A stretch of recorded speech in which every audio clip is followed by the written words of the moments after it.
मैंने उसको इंटरेस्ट में पैसे लेके दिए गए हैं, जिसका मैं इंटरेस्ट भी पे कर रही हूँ अपने रिश्तेदारों को, और उसके कारण मुझे बहुत प्रॉब्लम्स आ रही है सर, क्योंकि मेरे घर पे भी હવે હું મજૂર માણસ મારી ફેમિલીનું સર્વાઈવ કેવી રીતે કરું છું એ મને ખબર છે.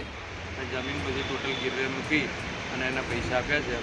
પૈસા આપવાના એ બહાના બતાવે છે, પૈસા આપતો છે નહીં. સાહેબ, મારી આપ શ્રી સાહેબને એક જ લાગણી અને માગણી છે કે આ જે સદર કેસની તપાસ છે એ ડીસીબી ક્રાઇમમાં સોંપવામાં આવે. આમાં આ બધી એફઆઈઆર છે, એમાં વડોદરાની એક એફઆઈઆર છે, અમદાવાદની 2 એફઆઈઆર છે, સુરતની એક એફઆઈઆર છે, અને ભાવેશ ચૌહાણ જે કૃપા હોસ્પિટલનો માલિક છે ને એમના વિરુદ્ધ પહેલાં 2018માં બી એફઆઈઆર થયેલી છે.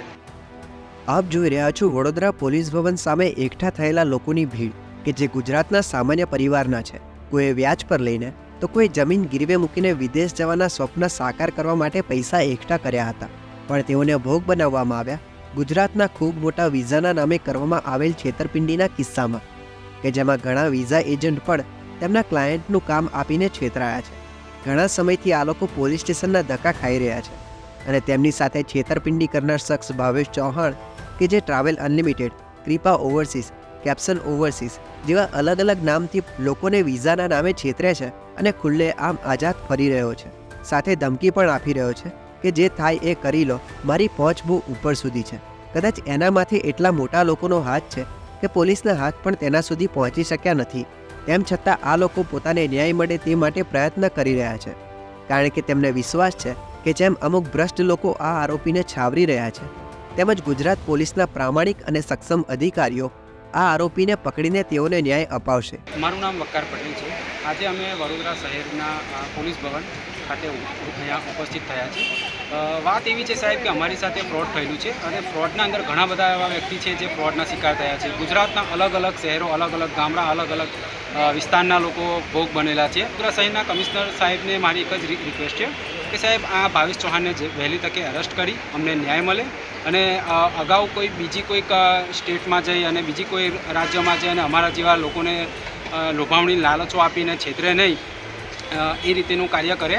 અને સાહેબ, મારી આપ શ્રી સાહેબને એક જ લાગણી અને માગણી છે કે આ જે સદર કેસની તપાસ છે એ ડીસીબી ક્રાઇમમાં સોંપવામાં આવે. અને સાહેબ, અત્યારે હાલના અંદર જે વિઝા એજન્ટો છે એ ઘણા બધા ફ્રોડ છે સાહેબ.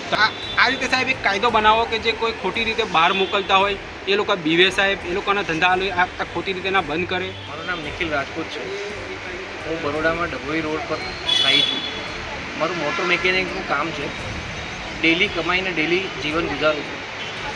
સારા ભવિષ્યની આશા રાખી ભાવેશ ચૌહાણ નામના વ્યક્તિ, જેની કૃપા ઓવરસીઝની ફર્મ છે, એના ત્યાં સંપર્ક કરી અને એને લોભામણી લાલચ મને આપી 3 મહિનામાં તમે વિદેશ સારી પગાર અને સારી રીતે તમારું ગુજરાન ચલાવી શકો એવી પગાર મળશે એની આશા જગાડી મારા જીવનમાં, મારા મનમાં. અને એ લોભામણી લાલચે મને ત્યાં પૈસા અપાવ્યા, અને 10% પૈસા મેં એને ચૂકવ્યા છે.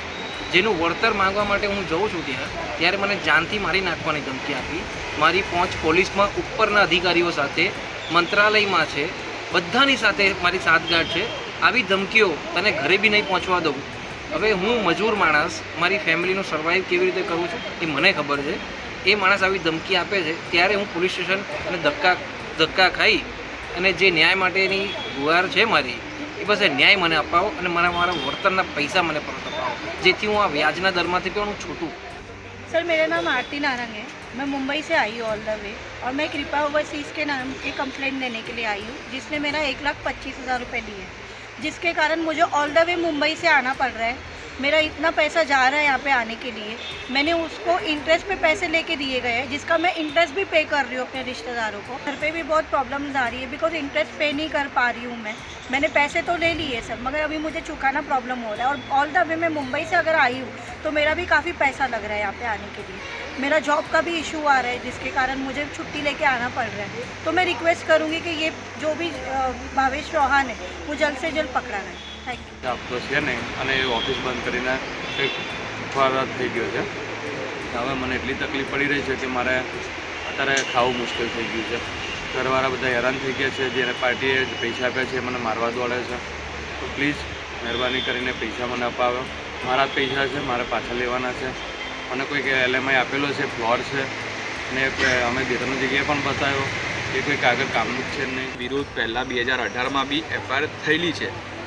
અને એ જ વ્યક્તિ ફરીથી આ જ રીતે છેતરપિંડી ચાલુ કરી છે. મને જે બી ડોક્યુમેન્ટ આપ્યા હતા એમને ઓફર લેટર ને એ બધું, એમાં જે ઓફર લેટર આવે ને એ જ ખોટો લાગી રહ્યો છે. તો એની તપાસ માટે મેં ઈમેલ બી કર્યો ત્યાંની કંપનીને સંપર્ક કરવા માટે કે આ ઈમેલ આઈડી આ ઓફર લેટર ખરો છે કે ખોટો, તો ઈમેલ આઈડી જ ખોટો બતાવે છે.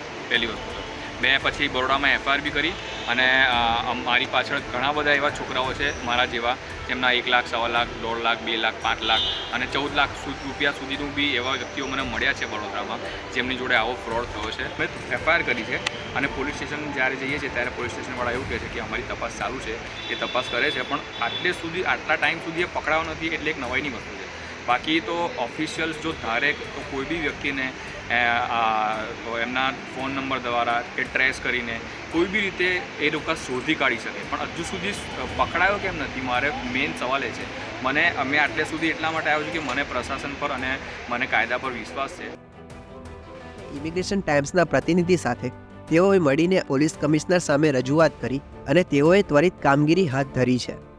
વિઝાના નામે ફ્રોડ તો ઘણા થાય છે, પણ આ વ્યક્તિએ તો આખા ગુજરાતના દરેક ખૂણામાં અગણિત લોકો સાથે છેતરપિંડી કરી છે. વડોદરાના પોલીસ કમિશનર દ્વારા આશ્વાસન આપવામાં આવ્યું છે અને આ આરોપીને ત્વરિત પકડવા માટે કામગીરી પણ હાથ ધરવામાં આવી છે. હવે આ આરોપી કેટલા સમયમાં પકડાય છે તે જોવાનું રહેશે અને તમારી સાથે આવું કંઈ ના થાય તે માટે ખૂબ જરૂરી છે કે તમને વિદેશના બદલાતા નિયમો અને આવા ઠગ એજન્ટો વિશે ચોક્કસ માહિતી હોય. તેથી જ દુનિયાના દરેક દેશની વિઝા સંબંધિત સચોટ માહિતી માટે વાંચતા રહો ઇમિગ્રેશન ટાઈમ્સ.